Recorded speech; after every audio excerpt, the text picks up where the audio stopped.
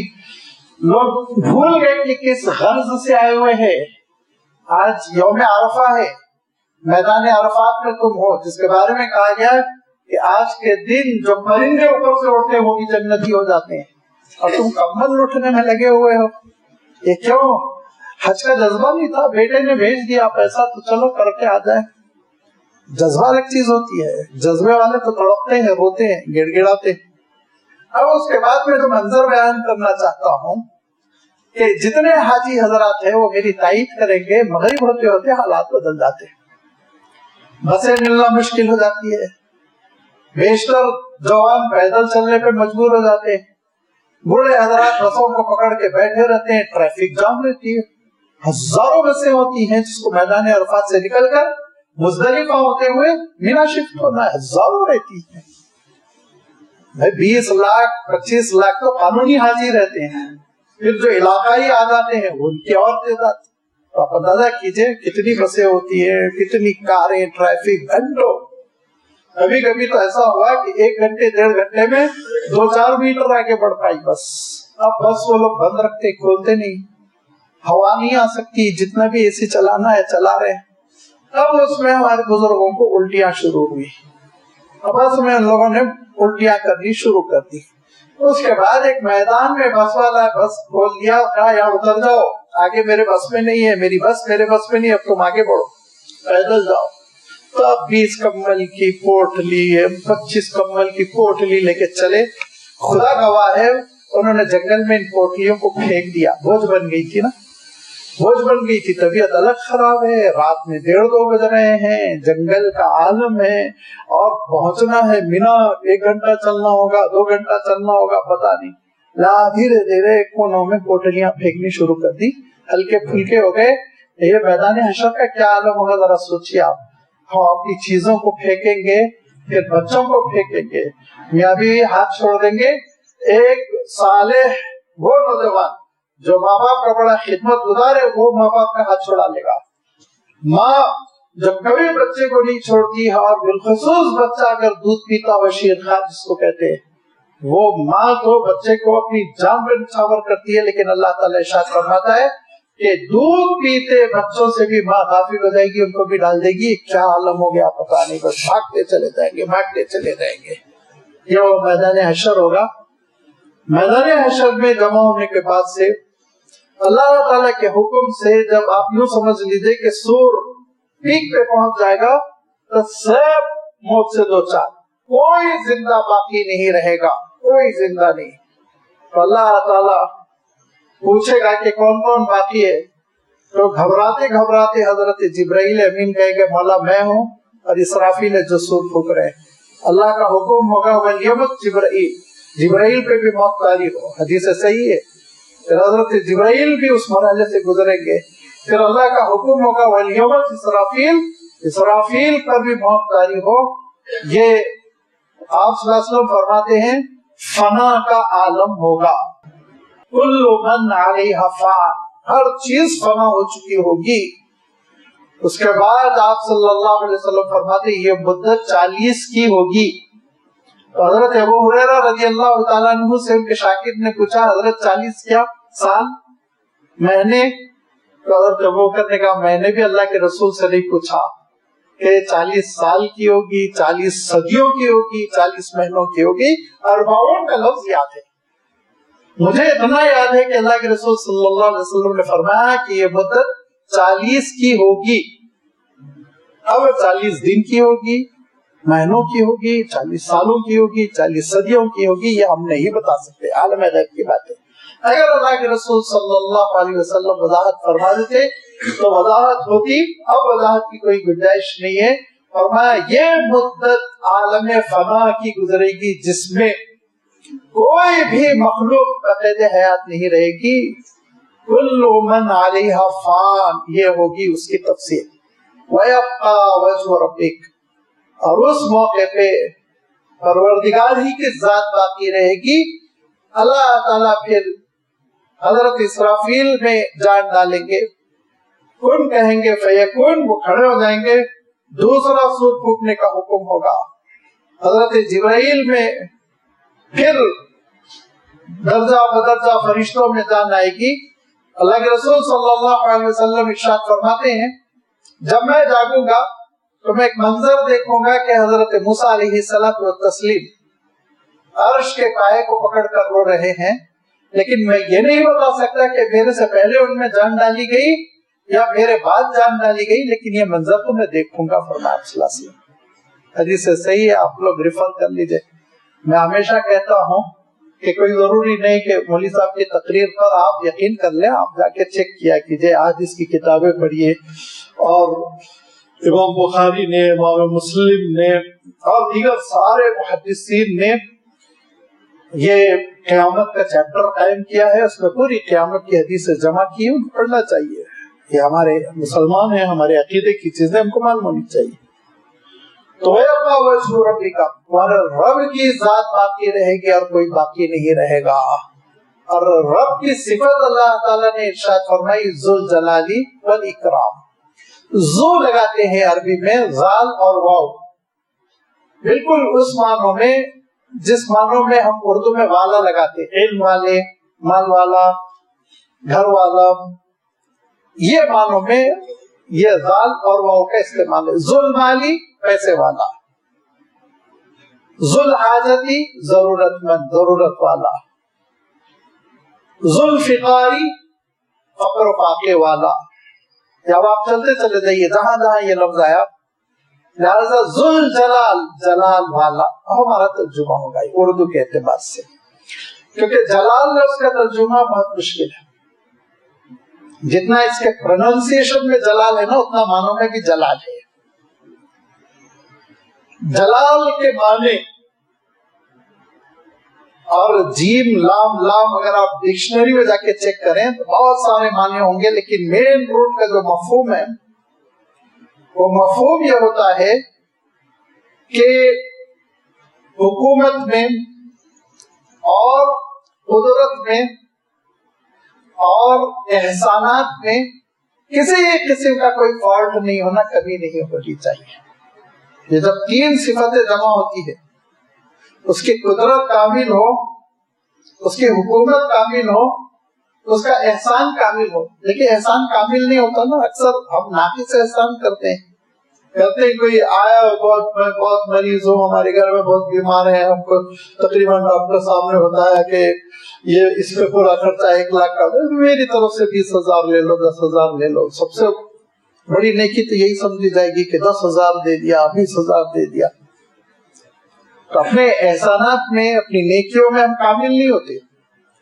اور یہ اپنے ایک صدقات کی مثال دے دیا، نہ میرے حج میں کامل ہوں، نہ میں میرے عمرے میں کامل ہوں، نہ میں میری نماز میں کامل ہوں، کہاں کہاں خیالات جاتے ہیں، کیا کیا ہوتا ہے۔ آپ اندازہ کیجیے، اللہ تعالیٰ ہم سب کو کمال والی نماز عنایت فرمائے۔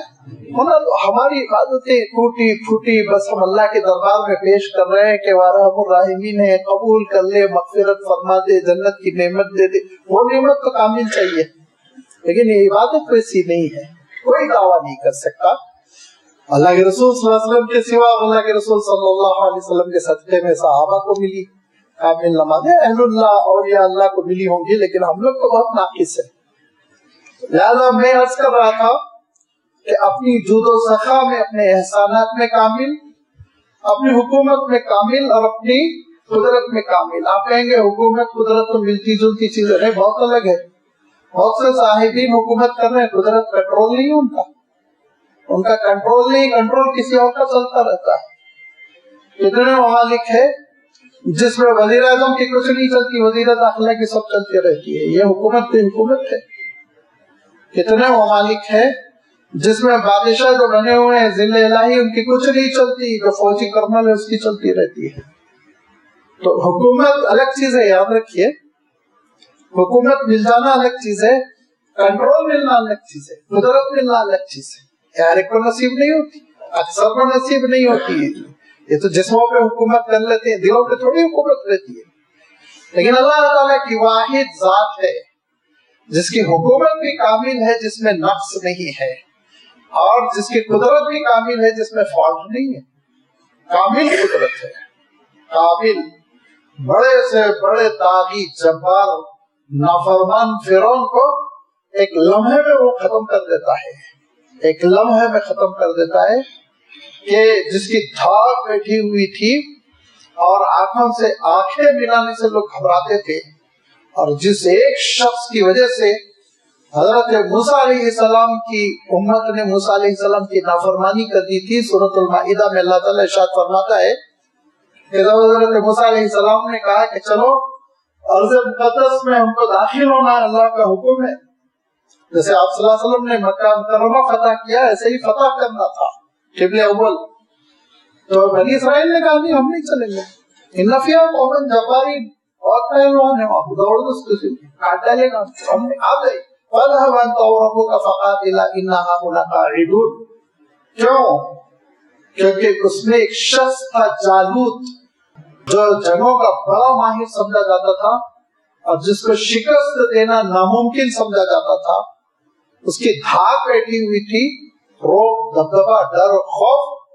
لیکن اللہ تعالیٰ کا نظام بالکل عجیب و غریب ہے۔ جیسے ابو جہل کو بچوں نے ختم کیا، ایسے ہی جالوت کو ختم کرنے کے لیے اللہ تعالیٰ نے حضرت داؤد علیہ السلام کو استعمال کیا، جو اس وقت رسول و نبی تو بہت دور کی بات ہے، 16 سال کے نوجوان تھے، بکریاں چراتے تھے، دبلے پتلے تھے، اور ان کو جنگ میں شریک ہونے کی حضرت طالوت اجازت نہیں دے رہے تھے۔ بیٹے تم کا عمر ہو، جنگی مہارت نہیں ہے، تم جنگ میں شریک ہوگے شہید ہو جاؤ گے۔ حضرت داؤد علیہ السلام نے کہا نہیں، میں جنگل میں ہی رہتا ہوں، بکریاں چراتا ہوں، اب میں ساتھ رہوں گا، کوئی کچھ نہ کچھ کام آ جاؤں گا، آپ مجھے ساتھ رکھیے۔ کہا ٹھیک ہے چلو۔ اور پھر جب یہ 313 کا لشکر پہنچا اور آمنا سامنا ہوا، تو جالوت اپنے فل جنگی ڈریس میں نکلا.